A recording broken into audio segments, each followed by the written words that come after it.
Estamos aqui juntos novamente para continuarmos a leitura do livro Novos Rumos da Medicina, agora já no volume 2, escrito pelo Dr. Inácio Ferreira. Amor de mãe. Quando as criaturas humanas, esquecidas da materialidade em que vivem engolfadas, dirigem os seus sentidos para as coisas da espiritualidade, reconhecerão, nos mínimos acontecimentos diários que as rodeiam, a mão de uma providência divina. Só assim serão felizes e terão a paz e o raciocínio precisos para se ampararem mutuamente. No mendigo que esmola uma côdea de pão à porta de um palácio, poderão reconhecer o argentário que, talvez, naquela mesma porta, recusou um dia dar auxílio a quem lhe pedia. Na mãe amorosa que embala o filho, cobrindo-o de carícias, beijando as suas faces e procurando protegê-lo ao encontro do peito. Muitas vezes a mãe desnaturada e insensível, que em existência passada renegou o fruto de suas entranhas, abandonando-o em um portal qualquer, indiferente ao seu apelo traduzido em um choro convulso, como que sentindo a falta do calor do seu aconchego. No órfão abandonado e que vive os favores alheios, sentindo a falta dos carinhos e cuidados dos pais, isolado, abandonado, sem uma alma amiga a ampará-lo na estrada da vida. O assassino, que em existências idas, num requinte de perversidade, tirou a vida de alguma criatura que era o sustentáculo dos filhos que choraram a sua perda e sentiram, na miséria, a falta do braço amigo que lhes dava pelo trabalho, conforto, o pão e a tranquilidade.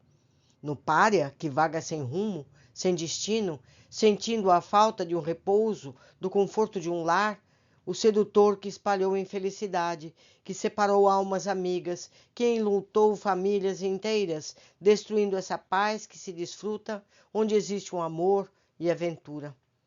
Em todo o setor da vida, em toda a criatura humana poderiam pressentir uma tragédia, em toda a infelicidade o reflexo de uma justiça que não falha nunca.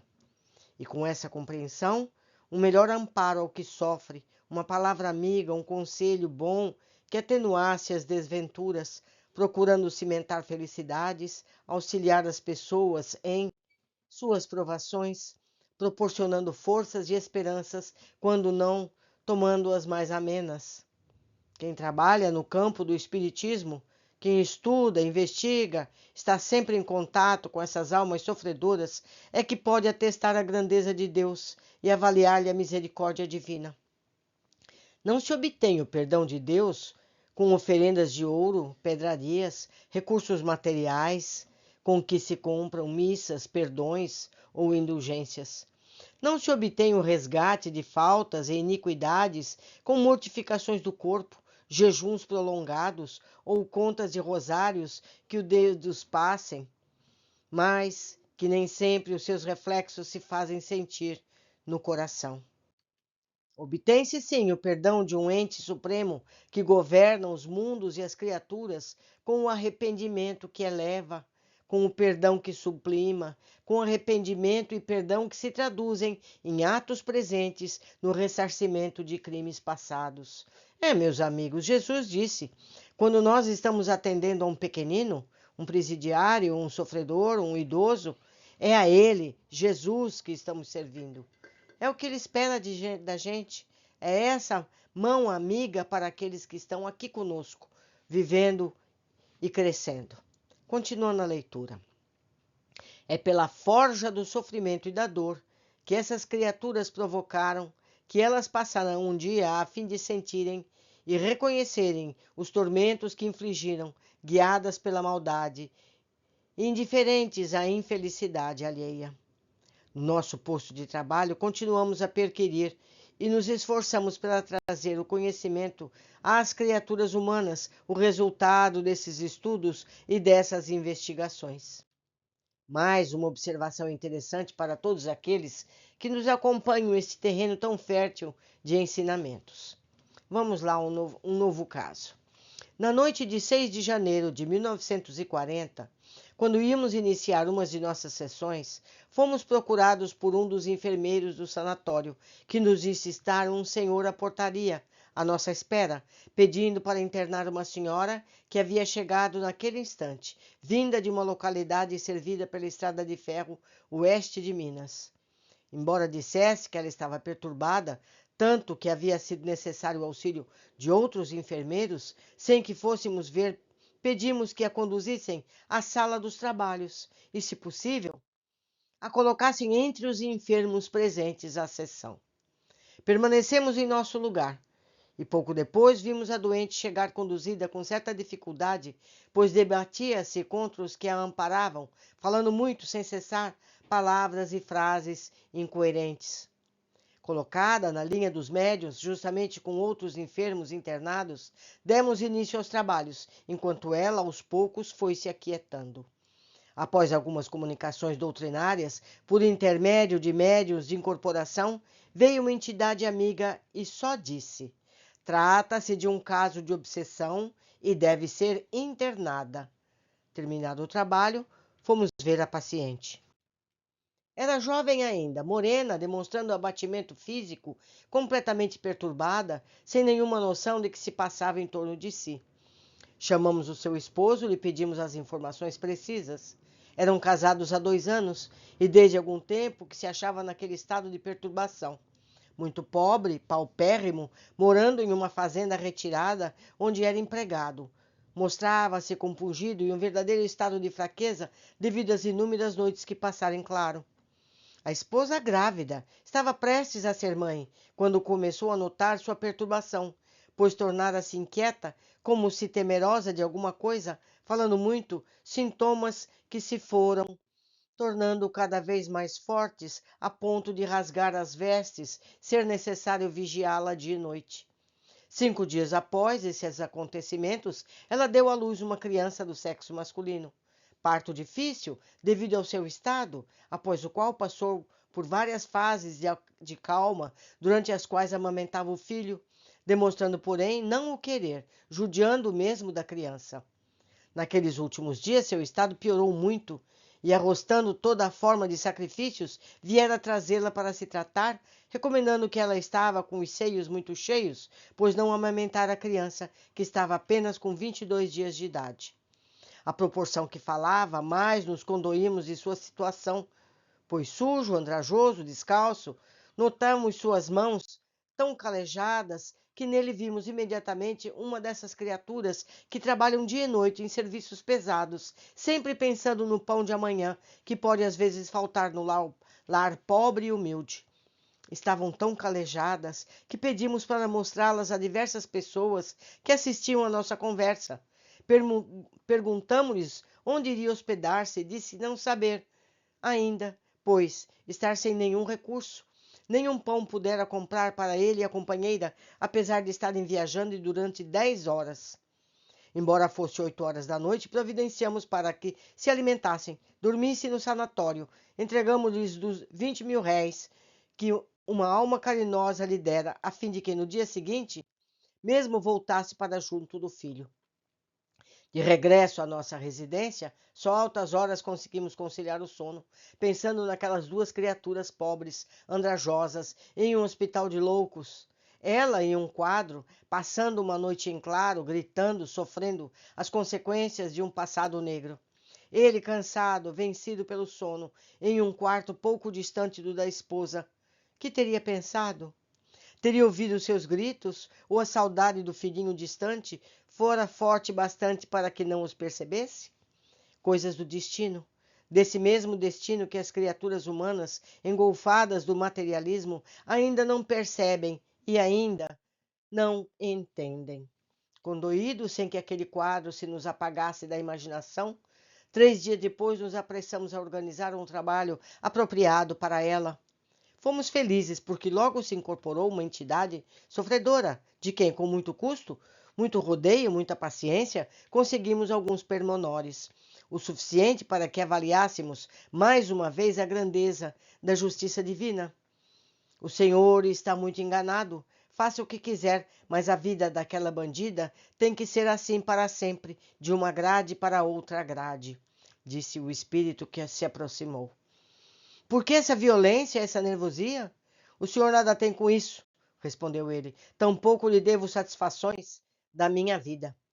Não vejo violência nem nervosia em dizer que ela é bandida, canalha, coisa muito ordinária, tão ordinária que tempos atrás, após procurá-la há anos, como se procura por uma agulha, encontrei-a afinal e fiz com que ficasse louca, pois assim seria mais fácil encontrar alguém que a varasse por uma bala, lhe abrisse as entranhas com uma faca, lhe apertasse o pescoço até deixá-la com a língua de fora. Depois, refletindo melhor, vi que aquilo não adiantava nada e me afastei, dando tempo ao tempo, porque não sofria conforme era do meu desejo. Esperei muito tempo para que se casasse. Com a razão perturbada, não encontraria um idiota para sustentá-la. Dizem que as mulheres têm veneno na ponta da língua, mas essa tem nos olhos. É tão ruim que nem o diabo quis aquela alma do inferno. Por que procedo assim? Vingança, eu acho que tenho direito a isso. Fui casado, tinha esposa, 2 filhos. Ficando viúvo, resolvi sair pelo sertão, levando mercadorias em bruacas. Bruacas é bolsas grandes, baús, fumo, artigos de armarinho, bugigangas e remédios. Durante muitos anos trabalhei assim, mascateando pelo interior de Minas e Mato Grosso. De uma feita, em um dos lugarejos por onde costumava passar, soube de uma velha a quem me ligava certa amizade, estava doente, passando muito mal. Fui vê-la na sua casa. Como criada, fui conhecer essa bisca. Não era sexta-feira, nem meia-noite, nem 13, nem encruzilhada. Foi um acaso, um dia em que o diabo estava solto. A mulatinha começou com agrados, um cafazinho, um doce, e eu fiquei com a cabeça virada. Que quer? Eu era viúvo, homem do mundo, tratei da velha e, quando vi melhor, segui viagem. 6 meses depois voltei e soube que a velha havia morrido e que a mulatinha tomara conta da casa, vivendo como mulher do mundo. Fiquei encravado ali e, quando tive dinheiro, essa bandida me tratou muito bem. Quando fiquei reduzido a nada, pois ela era um sorvedouro, propus-me que morasse comigo, procurando com esse gesto não só tirá-la da lama em que vivia, como também evitar a mim mesmo o desgosto de estar naquele meio. Aceitou. Mudamos para outra casa. Como não tinha mais dinheiro, confiado na seriedade dela, deixei-a e saí novamente pelo mundo, procurando ganhar o suficiente para mantê-la com relativo conforto. Durante as minhas ausências, transformava meu lar em casa de tolerância, e quando eu chegava, ainda tinha que pagar um horror de contas que ela havia feito.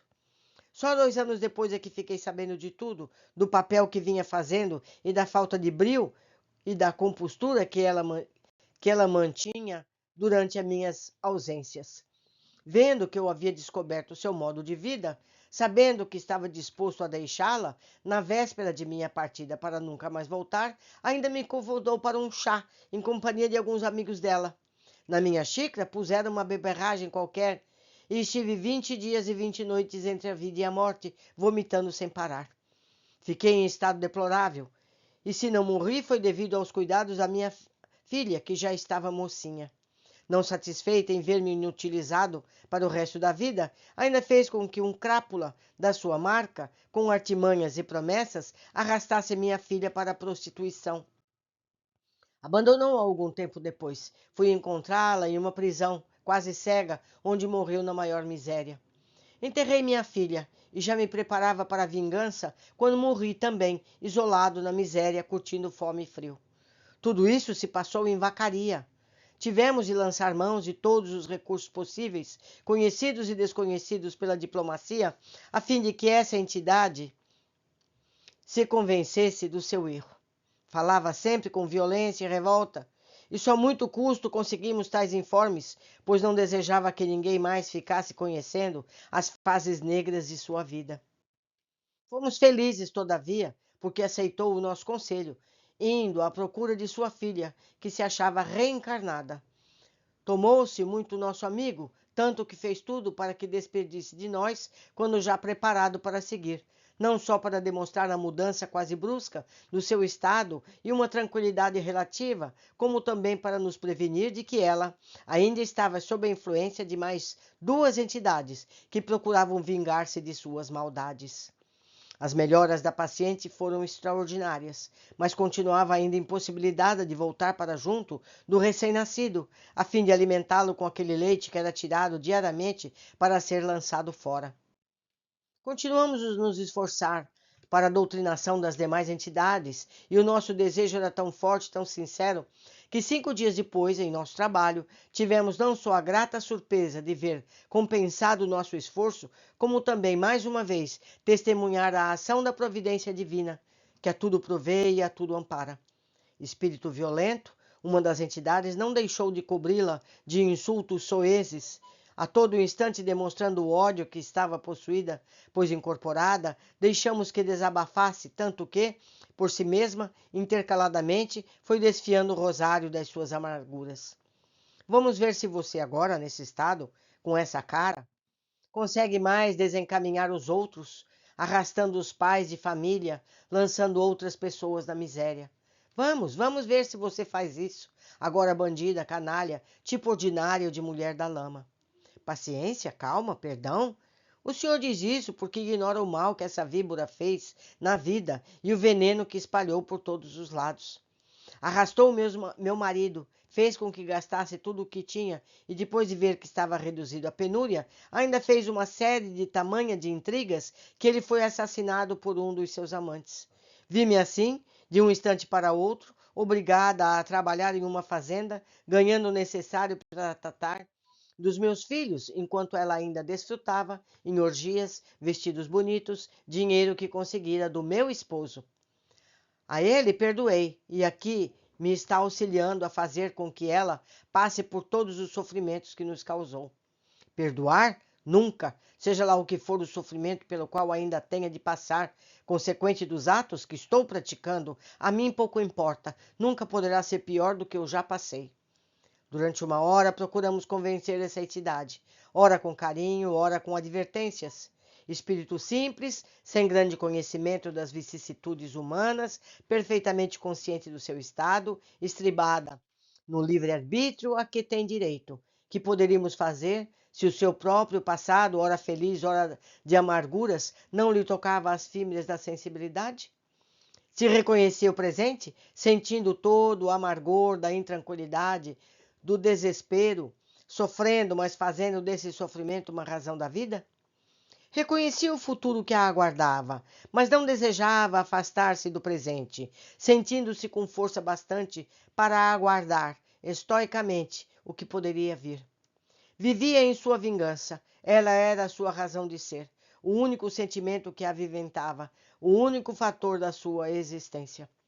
Já desanimado, sem poder vislumbrar um ponto fraco no qual pudéssemos tocar para desviá-la daquela ideia fixa, sentindo a derrota e a impossibilidade de atingir o nosso objetivo, pressentindo um sofrimento longo para nossa paciente, assistimos deslumbrados, estarrecidos, ao seguinte diálogo que a entidade incorporada entabulava com uma outra, que, embora não a víssemos, estava ao seu lado.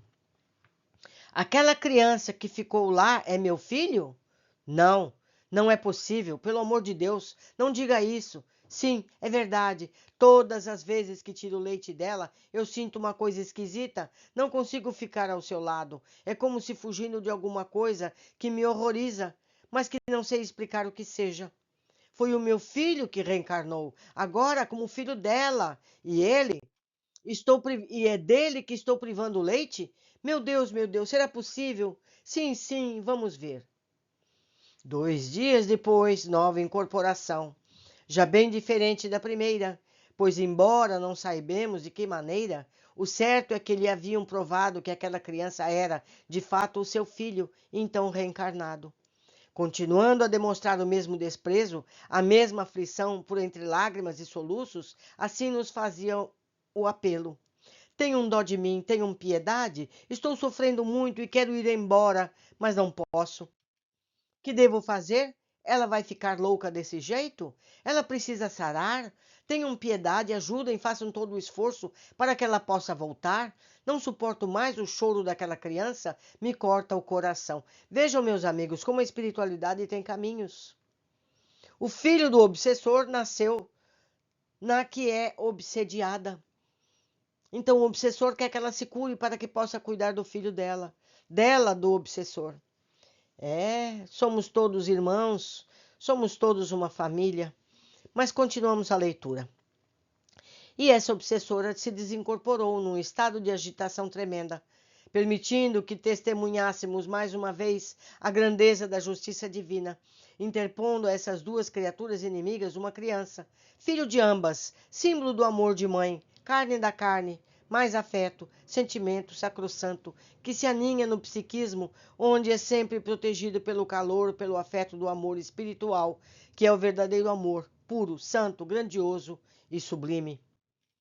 Era uma grandeza e uma sublimidade da justiça divina, as quais se patenteavam aos nossos olhos, antepondo as gotas rubras de sangue que emanaram do coração ferido, gotas brancas de leite que se transformaram do seio materno, umas que, ao se esvaírem, fizeram com que tombasse um corpo material, e outras agora que serão o alimento primordial para outro corpo, que se veio interpor a esses ódios, não permitindo a vingança, que seria motivo para sofrimentos contínuos.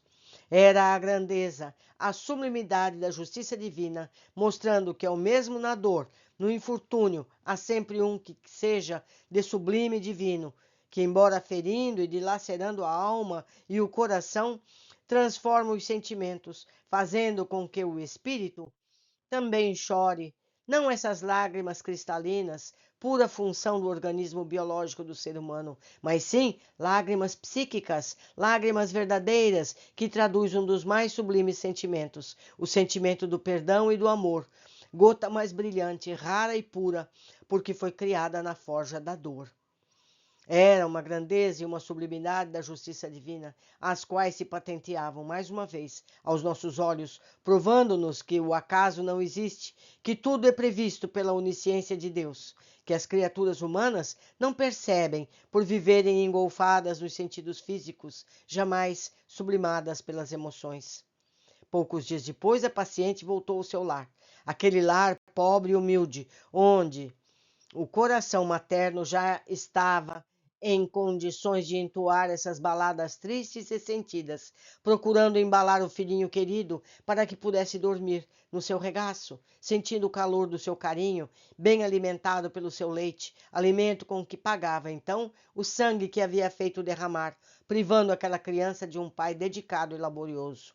Era a justiça divina que se patenteava para mais uma vez, com todo o seu esplendor, recorrendo ao amor de mãe, fazendo com que o choro inocente de uma criança falasse mais alto ao seu coração do que todas as frases de revolta, todos os gritos de desespero, todos os propósitos de ódio e vingança, irmanando duas inimigas, aproximando-as pelo perdão de uma e o arrependimento de outra, a fim de que melhor pudessem usufruir aquela felicidade ao lado do filhinho querido, despertas para a nova vida, embaladas pelo mesmo sentimento de amor, o amor mais puro, mais sublime, mais divino, que é o amor de mãe.